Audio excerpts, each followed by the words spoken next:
Am I the a-hole for refusing to include my stepbrother in my social life, resulting in him having no friends? My mom cheated on my dad with my stepdad. I know it's wrong, but because of how their relationship started, I went into the situation having made up my mind I would hate them. However, I found out that I'm going to have a stepbrother, John, so I thought I would be nice to him since he didn't have anything to do with the divorce. They moved into my city last summer from a nearby town, so my stepbrother would be joining my school as the new kid. We're in 11th grade, so everyone already knows each other and the social circles have been established since like elementary school, and nobody's nice to new kids. We've had assemblies because new kids have a hard time making friends. Because of this, my mom asked me to introduce John to my friends, which I agreed to because I don't want him to be alone. Well, John is a complete piece of turd, and he has been a piece of turd since the day I met him. He makes at least one comment a day about my stepdad is better than my dad. It makes jokes about my mom cheating. I've told my mom and she could not care less. It is telling me I need to learn how to figure it out on my own. I want to be clear that he is the one that started it. And he started saying stuff like this within an hour of meeting me. Since he came in the summer, we were arguing for like 3 months before school. So on the first day, he was expecting that he would follow me around and meet my friends, and I told him to buzz off and figure it out himself. He looked like a deer in headlights because he didn't know anyone. Fast forward to now, almost done with the school year, and I was right. As expected, John has made almost no friends, and usually eats lunch alone. We have one class in common, and I don't acknowledge him, but he sits in the back and keeps to himself. I guess his dad realized recently that he had no friends, but he asked my mom to talk to me. And my mom asked me if I introduced him to my friends, and I told her that I didn't, because he's been bullying me for over a year for no reason. She got upset and saying John has no friends because of me. Am I the a-hole? Now for the top comments. Not the a-hole at all. He's what, 17? Surely he is capable of seeking out and making his own friends. Beyond the fact that you owe him nothing because it sounds like a total toolbox. Nah, my school is actually really mean. Kids don't talk to anyone that's not in their clique. Unless you've been in my district since you were a little kid, you're not going to make friends. You'll have classmates you're friendly with at best. We've had assemblies about this because parents of new kids have transferred them before because of stuff like this. I knew from the start that if I left him on his own, he would be alone. What an awful school. Not stay home, but as someone who moved around a lot as a kid, that entire culture sounds so freaking toxic. I grew up in a small community and it is 100% this. Even in high school, a lot of the cliques were formed from when you went to elementary school. People did make some friends early in high school, but it was very cliquey and part of the reason was geography. The high school fed in from all the small towns around. So while you went to school with a variety of people, very few actually lived in your town. And if you moved to that town, you had a problem that not only had everyone known each other since kindergarten, a lot of their parents had known each other too. Not stay home. If his father was so concerned about his kid having a social life, he should have thought about that before raising him to be a bully. You are under no obligation to do anything. He isn't your family. He is just the son of the man who ruined your family. I feel a bit bad for John. Who knows what his life was like before they moved? In being yanked out of his school and made to move into another house. He probably needs therapy, but until he does some self-reflection, I think OP should keep his space unless John shows real remorse, not just sad that he is lonely. Next story. Am I the a-hole for naming my daughter the same thing as her half-sister? Last summer, I, 33 female, started sleeping with this guy, 45 male. In December, I found out I was pregnant. And while I'm pro-choice, I decided to keep it. I was already feeling like we were at the beginning of the end relationship-wise. So I said, look, I'm pregnant. I've made this decision, but it's up to you if you want to be involved. And it's okay if you want to bail. I have the resources to do this alone. He said a baby wasn't something he wanted.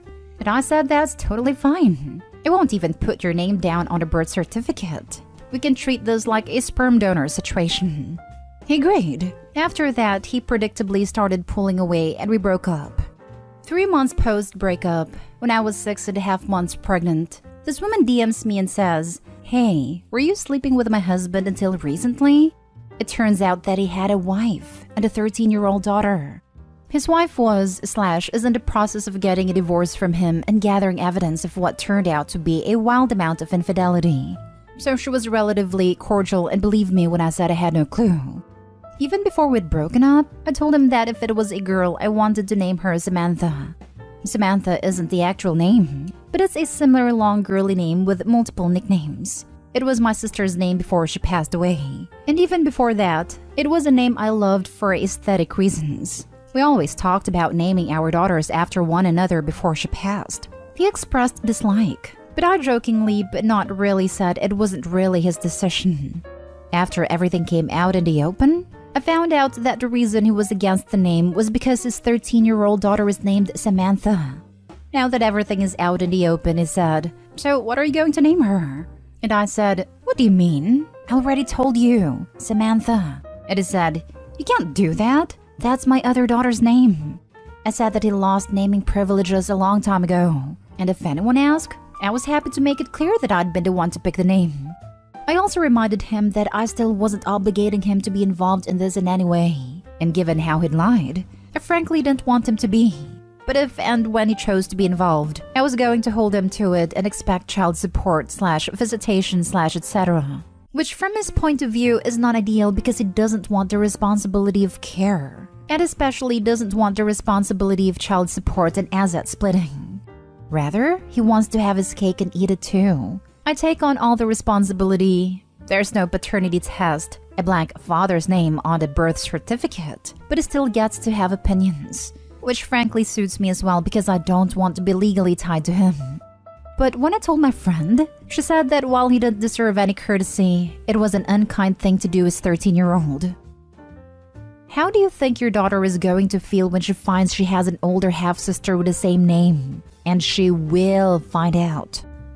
There are currently around 50 comments, and as far as I can tell, this is the only one that mentions how the OP's future daughter might feel in the future. Surely that should be one of the first considerations. It seems like that could be covered by, "It was my late sister's name, who meant a lot to me, and I chose it before I knew about your sperm donor's other family." Right? Tell her early that she's named after her late aunt and her half-sister having the same name is a funny coincidence.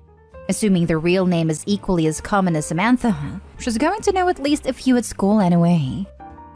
Everyone sucks here. You and the father to be exact. Him for the cheating, you for the naming. I know a lot of people are going to say, name your kid whatever you want. But is it really in her best interest? How do you think your daughter is going to feel like when she'll find out she has a sister with the same name? What about her sister? How do you think she's going to feel about having a little sister named like her? Especially as she probably won't get to spend that much time with her with the father they have. For me, it's horrible for both girls. If you name your child Samantha, then your child is never going to have a relationship with her older half-sibling. No one is going to be able to recover enough from finding out that your sister, who your dad had during an affair that caused him and your mom to be divorced, has the same name as you. This is how it will all look from the older Samantha's point of view, and she will not like younger Samantha ever because of it, if she has to share her name with her. So if you intend there to be a sibling relationship, you might want to consider making Samantha a middle name and looking at the meaning of Samantha and finding another name with the same meaning to become the first name. So there's no a-hole here. It's just about what you intend for your child now you know they have a sibling. Next story is titled, "Am I the a-hole for skipping my mother's 5th wedding to go to a job interview at AITA?" For the past few months, I, 26 female, have been unemployed and desperate for a job, and I finally got an opportunity for a job at AITA, a popular British supermarket. But the date overlapped with my 52-year-old mother's 5th wedding. Over the span of my life, my mother has been in over 50 relationships, only 5 lasting more than 2 months. As a child, this really distressed me as I had many random men coming into my house frequently, and my mom was pretty much neglecting me throughout this. My dad left when I was 4 after my mother cheated on him with 6 guys. I found this out a lot later, and I didn't have contact with him until I was 18. After all of my mother's relationships and 4 divorces, she finally insists she has found the right man and invited me to their wedding 2 weeks before my interview. And I realized they were the same date. I figured that going to the interview would benefit me more than the wedding and decided to go to the interview instead. I assumed my mother wouldn't mind as I had attended every wedding before that, but I was wrong. She was very angry at me, and my whole family have been calling to tell me how much of an a-hole I am for missing my mother's big day. I did get the job though, and now I am financially stable enough to afford rent for my one-bedroom flat, and I do not regret a thing. Am I the a-hole? Not the a-hole. You'll catch the next one. Seriously, there's never been a more appropriate time to play that card. You got the job. Congrats. Tell mommy you'll catch her on wedding number 6. Thank you. I'm doing really well now, other than my family being mad. Not stay home. I have a rule. I attend only one of each of the major life event parties per person. You'll only see me at one of your weddings, one baby shower, one divorce party, one funeral. All others get an RSVP regrets response. Okay, maybe I'd go to a second funeral because you don't see those every day. You'll be at the second funeral like, y'all sure this time? While poking the body.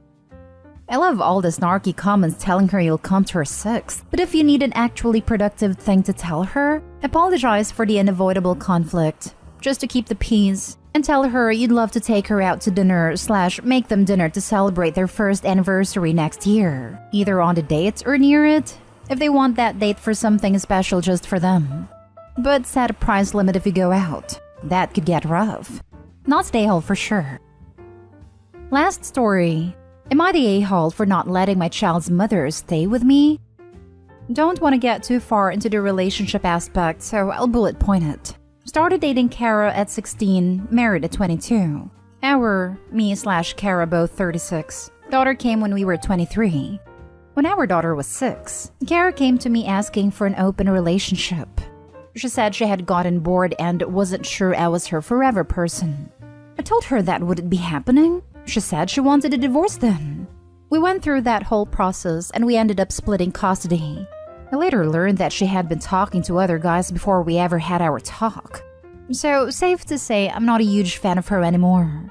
We have no contact outside of pickup times.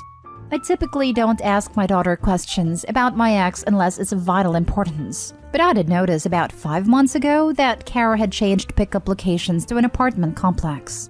I asked my daughter what happened, as I knew Kara had remarried 4-ish years ago, and my daughter told me that the guy kicked her and her mom out after they divorced.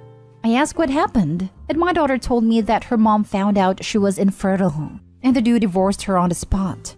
I wasn't too worried about the situation as my daughter appeared fine emotionally. Took her to therapy to make sure, and she wasn't complaining about the apartment. So last week, my ex showed up at my door asking if she could talk to me. She said she had no money after her apartment raised rent. She was struggling to provide for our daughter, and her ex took a lot of her money in the divorce. She was probably gonna get evicted at the end of the month. She asked if she could live with me for a few months till she could save up for a place. I told her absolutely not, and that I'd probably go back to the court and seek a custody alteration, because I'm not gonna have my daughter in an unstable environment. My ex told me that won't happen, and she'll fight that in court. I told her she didn't have the money for rent, let alone a lawyer, so maybe she shouldn't fight it and instead work on finding somewhere to live.